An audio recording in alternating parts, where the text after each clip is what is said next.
हाँ जी बच्चों, कैसे हो सभी? पढ़ाई के अलावा सब ठीक? आज हम क्या स्टार्ट कर रहे हैं? Turnover ratios. टर्नओवर रेशियो क्या है कि कोई टर्नओवर का मतलब क्या होता है? कोई चीज को कितनी बार करना।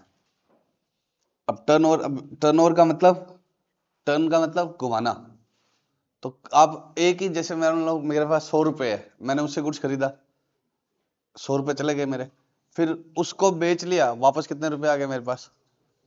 110 आ गए। फिर वापस उसी वही 100 रुपए लगे हुए हैं, फिर उसी से कुछ खरीद लिया, फिर वापस उसको बेच लिया। तो उसी 100 रुपए को लगा लगा के मैंने कितनी बार कोई चीज को क्या कर लिया, उसको हम क्या बोलते हैं? टर्नओवर। टर्नओवर का मतलब उसी 100 रुपए को आप कितनी बार घुमा दिए, तो उसको क्या बोलते हैं हम? Turnover ratio. तो टर्नओवर रेशो में सबसे पहले कौन सा आता है बच्चों? Inventory turnover ratio.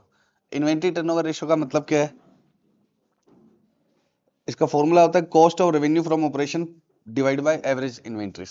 समझना इसका मतलब क्या है, देखो पहले मेरी दुकान पर ऑन एवरेज कितने रुपए का माल पड़ा रहता है? 10,000 रुपए का। ऑन एन एवरेज कितने रुपए का सामान पड़ा रहता है? 10,000। मेरा कपड़ों का काम है, मेरे पास एनी टाइम कितने रुपए का स्टॉक रहता है? 10,000 का। और साल में मैंने 1,00,000 रुपए का माल बेच लिया। कैसे पॉसिबल हुआ ये? जब रहता ही 10,000 का है तो 1,00,000 का कैसे सेल कर लिया? पहले वो 10,000 का सेल हुआ, फिर मेरे पास रुपए आ गए, मैंने वापस, अब मेरी दुकान में तो जीरो हो गया, लेकिन फिर वापस 10,000 का सामान गिरवा लिया, फिर थोड़ा थोड़ा बिका, 1,000 2,000 का। ऑन एन एवरेज 10 पड़ा रहता है, 10 नहीं दुकान में एनी टाइम रहता है। 3-4 हजार का बिका, फिर मैंने 3-4 हजार का और खरीद लिया, फिर 3-4 हजार का बिका, फिर और खरीद लिया, फिर बिका, फिर और खरीदा। दुकान में तो ऑन एन एवरेज कितना पड़ा रहा? 10,000 ही। बट 4-4 4-4 5-5 10-10 हजार करके कितनी बार बेच लिया मैंने? टोटल माल कितना बेच लिया? 1,00,000। तो मैं इसी 10,000 के स्टॉक से कितने रुपए का कॉस्ट ऑफ गुड सोल्ड है मेरी? 1,00,000। कि मैंने कितने रुपए का माल बेचा? 1,00,000 का। लेकिन मेरी दुकान में ऑन एन एवरेज कितना पड़ा रहता है? 10,000। तो मैं कितनी बार स्टॉक घुमा लेता हूँ? 10 टाइम्स। समझ रहे हो क्या? कि ये मेरी शॉप है,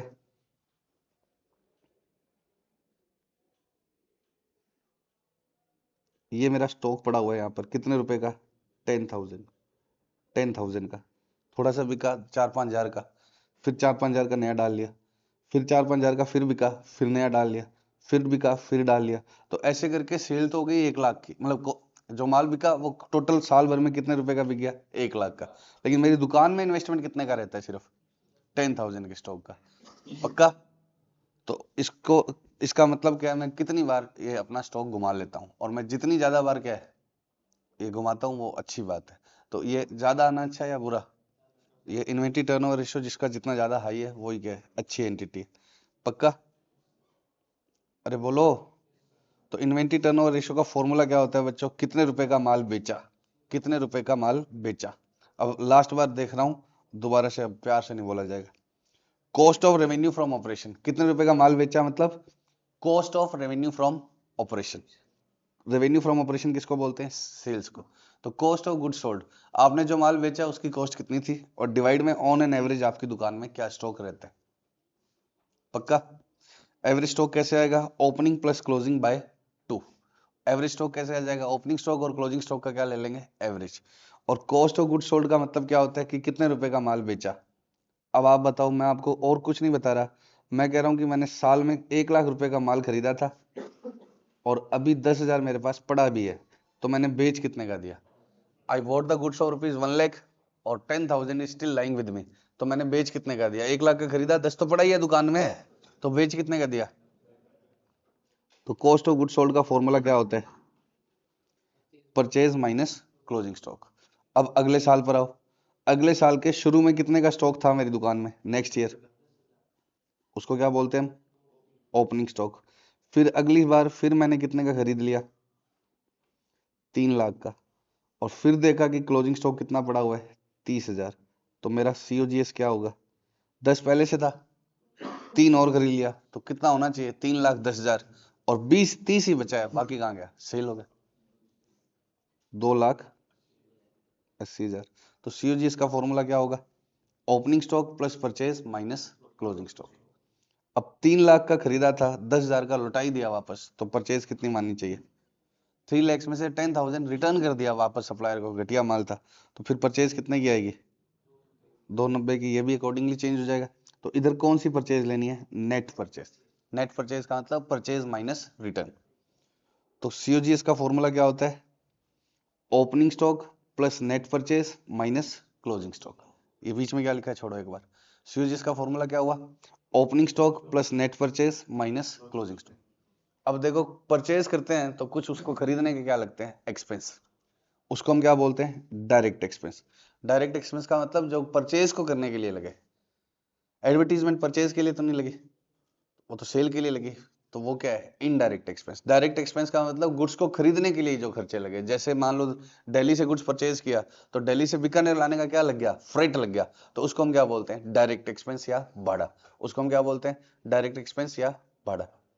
ठीक है, तो डायरेक्ट एक्सपेंस क्या होते हैं? गुड्स को परचेज करने के लिए लगे। लिस्ट बना लेंगे हम, एक बार डायरेक्ट एक्सपेंस करके दूंगा। तो opening stock plus net purchase, और ये परचेज की कॉस्ट का ही पार्ट है इसलिए इसमें ऐड हो जाएगा, plus direct expense minus closing stock. ये इसको क्या बोलेंगे? कॉर्फो या cost of revenue from operation. Formula क्या है? Cost of revenue from operation या कॉस्ट ऑफ गुड्स सोल्ड एक ही बात है, डिवाइड बाय एवरेज इन्वेंट्री। ये क्वेश्चन करेंगे हम। पहले इसको हटा दूं क्या?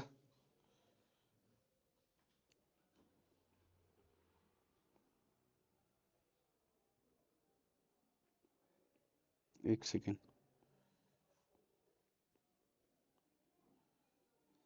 बताओ बच्चों, ओपनिंग स्टॉक कितने का है? क्लोजिंग स्टॉक 60, तो एवरेज इन्वेंट्री कितने की आएगी? 40 के प्लस 60 के मतलब 1000 डिवाइड बाय 2, 50,000 आ गई एवरेज इन्वेंट्री। अब सीओजीएस या cost of revenue from operation कितना आएगा? ओपनिंग स्टॉक कितने का है? 40 प्लस नेट परचेजेस कितनी है? Purchase minus purchase return 4 lakhs minus 20 380, plus direct expense कितने के हैं? वेजिस। डायरेक्ट एक्सपेंस कौन से होते हैं जो छोटी क्लास में आपने ट्रेडिंग में लिखे थे? वेजिस, फ्रेट वगैरह। माइनस क्लोजिंग स्टॉक कितने के? 60, तो ये कितना आ गया बताओ? 40 और 60 का नेट किया 20,000 माइनस हो गया, 15 को और नेट किया तो 5,000 माइनस हो गया, 380 माइनस 5, 375। पक्का? आईटीआर कितना आएगा? आईटीआर मतलब inventory turnover ratio, 3,75,000 divide by average inventory कितनी आई थी? 50,000। ठीक है, तो ये कितना आ गया? 350, 7 से गया, पीछे कितना रह गया? 25,000, 7.5 टाइम्स। पक्का? तो आईटीआर का फॉर्मूला क्या होता है बच्चों? Cost of revenue from operations divide by average inventories. Cost of revenue from operation का फॉर्मूला क्या है? Opening plus net purchase plus direct expense minus closing stock. जल्दी जल्दी बताओ। देव को इधर आओ, गला खराब है, मैं सिंगिंग थोड़ी करा रहा हूँ, इधर आ। गला खराब है, दिमाग खराब है, जल्दी आ जा बेटे। गला खराब है बच्चों इसका। ठीक है, बताओ फॉर्मूला बताओ आईटीआर का, इन्वेंट्री टर्नओवर रेशियो का। उसको कैमरे में देखो। COGS upon average inventory. COGS का formula? Opening plus net purchase plus direct expense minus closing stock. ठीक है, गला सही है, चाटा तो मार दो, एक छोटा सा मार दो। चलो बैठो, शांतनु बेटे इधर आओ, जल्दी आओ। याद क्या नहीं है? किसकी याद? किसकी? बताओ, लड़कियों जैसे नाटक कर रहे हैं छोरे ही। पहले एक बार गला खराब है, याद नहीं है, सही सुना के जाएगा।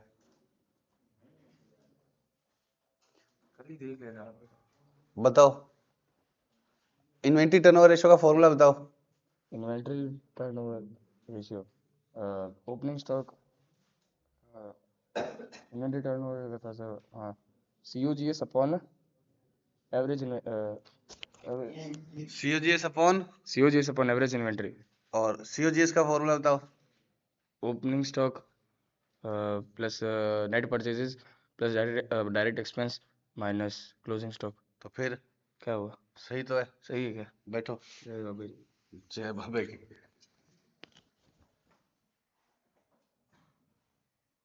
कौन आएगा? कुंज, कितने दिन बाद आए हो?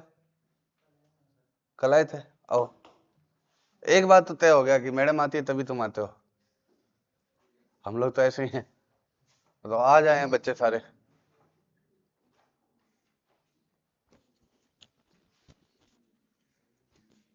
क्या बताना है?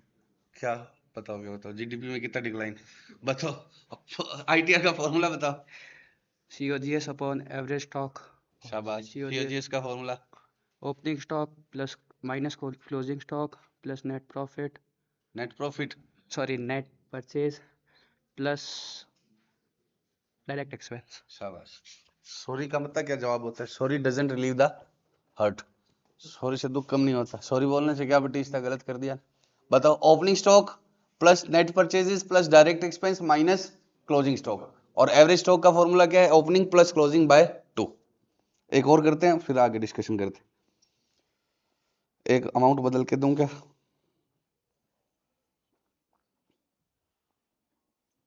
Copy paste. शाबाश। अरे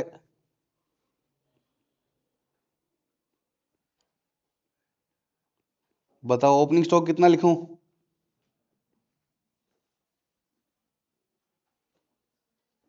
85, क्लोजिंग 115। इनका एवरेज कितना आएगा? 1 लाख, ताकि आपके क्या ना आए, पॉइंट्स ना आए, नालायक। इन दोनों का एवरेज कितना आएगा? 1 लाख। ये 1 लाख ये डिवाइड में आएगा ना। अब कुछ मर्जी लिखवा दो। परचेज कितनी लिखवाएं ना? थोड़ा रीजनेबल तो लो। ऐसे तो लड़की बोल दे कि 40,000 ले लो। 40,000 कैसे हो जाएगा जब क्लोजिंग स्टॉक बच रहा है 1/15 का? तो 85 का ओपनिंग था, परचेज 40,000 ले लूंगा तो बेचा क्या 10,000 में ही है। 10,000 के नालायक, थोड़ा ढंग का लो। कितना ले लो? 7 लाख। परचेज रिटर्न अब जैसे वो बोल दो, ये लो 80,000। इतनी रिटर्न करते हैं क्या 2-2 लाख? डायरेक्ट एक्सपेंस में बताओ, डायरेक्ट एक्सपेंस के नाम बताओ कौन कौन से होते हैं जो छोटी क्लास में आपने पढ़े थे? Wages, carriage, cartage, freight, octroi, coal, gas, fuel, water. जो भी खर्चे फैक्ट्री के रिलेटेड है या क्या है, गुड्स को खरीदने से रिलेटेड है, ठीक है। इनके आगे इनवर्ड लिखो या ना लिखो एक ही बात है, लेकिन आउटवर्ड लिखा हो तो फिर वो ट्रेडिंग का नहीं है। डायरेक्ट बताना, ये डायरेक्ट एक्सपेंस है या नहीं? कैरियज, कैरियज इनवर्ड एक ही बात है। कैरियज आउटवर्ड लिखा हो तो फिर ये बेचने का वाड़ा है। फिर ये किस चीज का वाड़ा है? बेचने का। कैरियज मतलब वाड़ा, और किस चीज का? बेचने का। फिर ये खरीदने का नहीं है, तो ये डायरेक्ट एक्सपेंस में आएगा, ये आएगा, ये नहीं आएगा, ठीक है। तो इनवर्ड का तो कोई महत्व ही नहीं है। इनवर्ड लिखा हो या ना लिखा हो, बात ये कि आउटवर्ड लिखा हो तब ये क्या है? इनडायरेक्ट। तो इन सब का टोटल कितना है? 40,000। करें डिवाइड में क्या आएगा बच्चों? 1 लाख। 85,000 प्लस 115 बाय 2 लिखना पड़ेगा आपको। ऊपर क्या आएगा? ओपनिंग स्टॉक प्लस 620 आ गया, net purchase plus wages 660। 85 plus 620 plus 40 कितना हो गया? माइनस 115।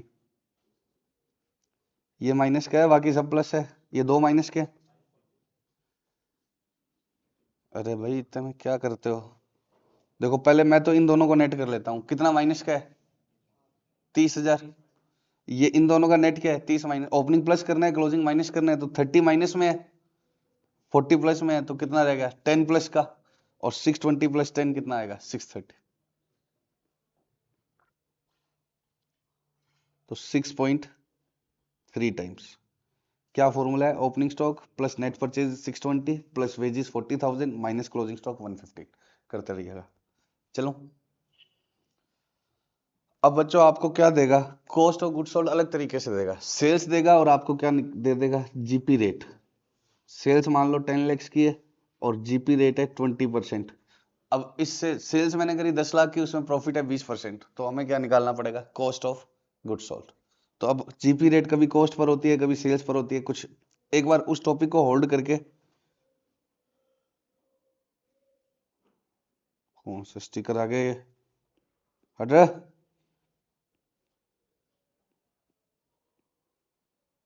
हाँ बच्चों, उस टॉपिक को एक बार होल्ड करके अलग डिस्कशन स्टार्ट कर रहे हैं। मैं आपको कोई भी एक दो चीजें दूंगा और तीसरी चीज पूछूंगा, या cost plus profit is equal to क्या होता है, सेल्स।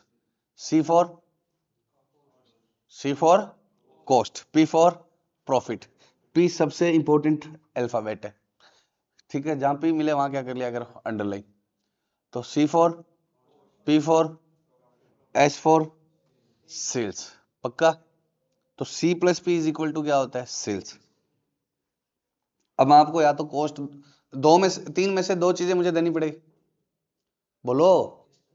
कॉस्ट और प्रॉफिट दूंगा तभी आप सेल ढूंढ पाओगे, या कॉस्ट और सेल्स दूंगा तो क्या होगा, प्रॉफिट ढूंढ पाओगे। और कॉस्ट और प्रॉफिट, मतलब समझ गए ना बात। तो तीन में से क्या है। अब एक तो देगा ही देगा, दूसरी इनडायरेक्टली देगा परसेंटेज की टर्म्स में। जीपी कितना है, 20% ऑन सेल्स, कभी देगा 20% ऑन कॉस्ट, कभी क्या देगा, कॉस्ट दे देगा और फिर ये जीपी रेट देगा। जीपी रेट कैसे देगा,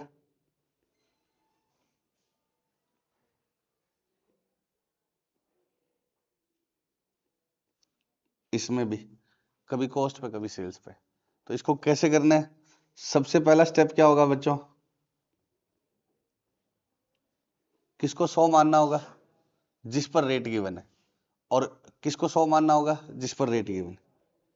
जीपी 30% ऑन कॉस्ट, मेरे मन में 100 क्या है, C is equal to 100। GP 30% on sales, इस बार क्या 100 है, जसवीर पक्का। Step 2, complete the equation. कौन सी equation, C plus P is equal to S. तो अब दोनों स्टेप मिला करने हैं आपको। GP 30% on sales, C plus P is equal to S. 100 कहां लिखूं पहले बताओ, एस पे या सी पे, एस पे। प्रॉफिट कितना रहेगा, 30, तो कॉस्ट कितनी आ जाएगी, 70। GP 30% on cost, C plus P is equal to S. 100 कहां लिखूं, सी पे, पी पे, एस पे। 70, 70 कौन बोला, कौन बोला, जसवीर। पीछे से इशारे कर रहे हैं वो, मोगली। बताओ, मेरे से पूछ रहे कौन है, मैं बता दिया, अब तुम जानो मोगली जान। 100 किसको मानना है, सी को, नालायक, जिस पे रेट गिवन है, ऐसे मर्जी से थोड़ी मानना है 100। जीपी 30% ऑन, बताओ किसको 100 मानो, अभी बता सकते हो क्या, अब क्यों बता नहीं सकते, लो कॉस्ट 100 कौन है, 100, 30, 130। स्टेप 3 क्या है,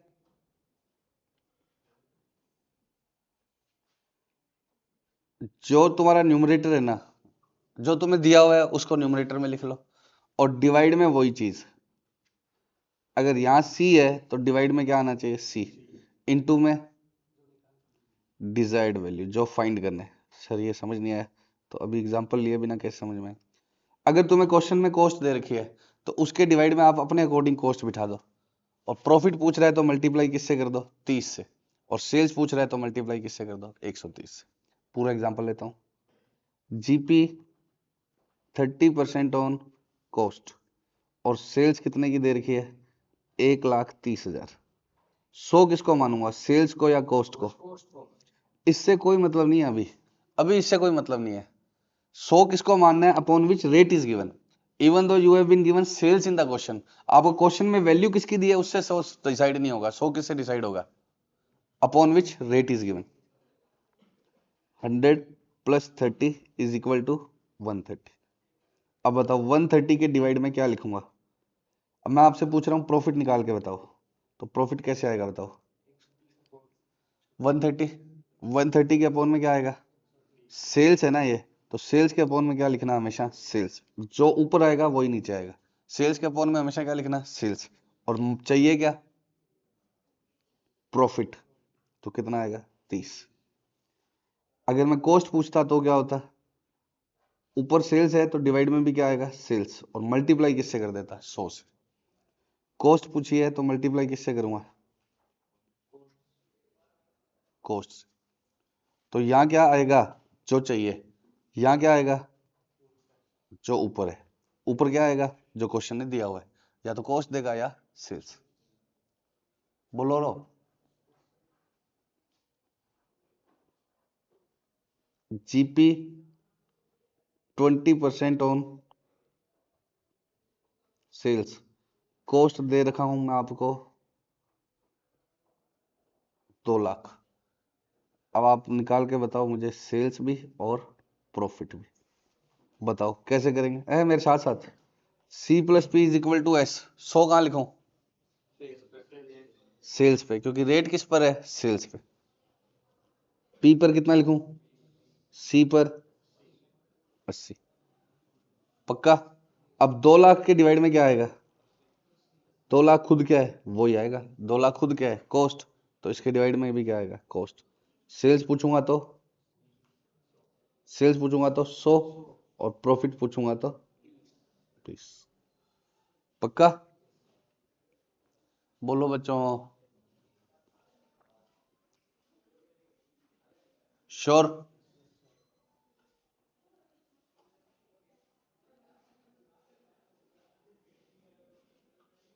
opening stock 40,000, closing stock 60,000, sales 5 lakh, GP 25% on cost. आपको क्या निकालना है, inventory turnover ratio. Inventory turnover ratio के लिए ऊपर क्या चाहिए, COGS। तो जो हम ये निकाल रहे हैं ना, कॉस्ट जब निकालते हैं तो ये क्या होती है, कॉस्ट ऑफ गुड्स सोल्ड। अब हमें सेल्स दिया है और जीपी दिया है, तो पहले क्या निकालना पड़ेगा, COGS। वो कैसे आएगा, 5 लाख के अपॉन में क्या आएगा। अब ये लिखना नहीं है, वो तो लिख लिख के बहुत बार करा दिया। 100 क्या है मेरे मन में, 25 है। 100 25 कैसे 100 है नालायक, 100 तो कॉस्ट या प्रॉफिट में से आएगा ना। जसवीर नहीं समझ रहे हो क्या, 100 क्या है बताओ,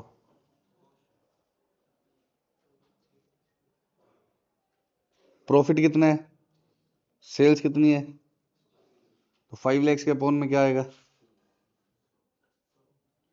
5 लाख क्या है, 5 लाख क्या है, सेल्स है, तो उसके अपॉन में क्या आएगा, सेल्स, और इनटू में क्या आएगा, कॉस्ट। कितने का, 4 लाख आ जाएगा। 25 इंटू 4, 25 इंटू 5, फिर ऊपर 1 लाख रह गया, 4 लाख। अब एवरेज इन्वेंट्री कितने की है, opening plus closing by 2, 40 plus 60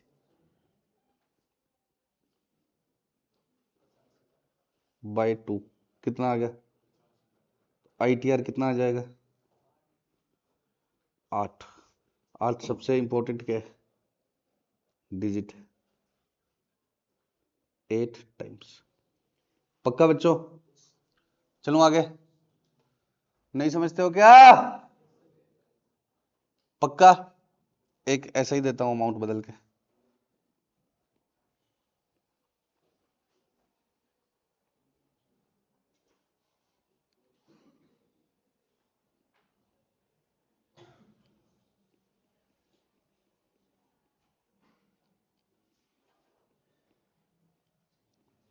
average stock बताओ कितना आ गया?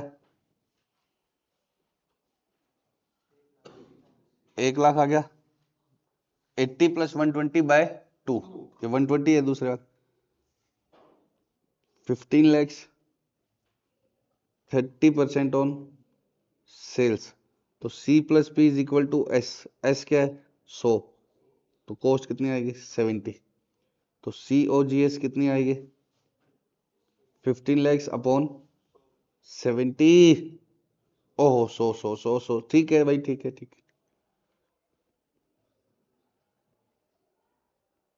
कितना आएगा? 10 lakhs 50,000। और एवरेज इन्वेंट्री पता ही है तुम्हें, 1 लाख। तो ITR कितना आ जाएगा? 10 lakhs 50,000 डिवाइड बाय 1 लाख, कितना आ जाएगा? 10.5 टाइम्स। ठीक है बच्चों, पक्का? अभी तय करेंगे। Bye bye, love you so much.